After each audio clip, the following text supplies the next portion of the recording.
দেশে দেশে সারজিদের নামে মামলা ঢুকাই দিয়েছে। দাদু জুলাই আন্দোলন করো, জুলাই আন্দোলন, জুলাই সলত 30 লক্ষ মা বোনের ইজ্জত হেয়ে নষ্ট করে 1971 সালে যুদ্ধ করছে। হেই যুদ্ধ বাপ বাসে যা যা করছো হেইতে কি যাও হেইয়ের দিতে হইবে স্বাধীনতার সনদ।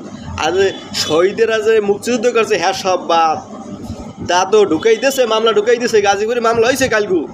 এখন দি আদালত দি সিআইডি তদন্তের ভার দিয়েছে। সিআইডি করবে কি, তদন্ত করবে কি? কোনো তো তদন্ত নাই, কোনো বিচার নাই, সালিশ নেই, কিছু নাই। এই দেশ তো সবটুকু। এখন তোরা যা যা করো হেয়ে করিয়ে যা, যতদিন পারো চালাই যা দেশ। রাজনীতি করি না, ভালো আছি ভাই। রাজনীতি করমু না, করমু আবার কবে যেন না ভাই ক্ষমতায় আবার আইবে হেন না। এখন আমিও চাই যে বিএমপি আও।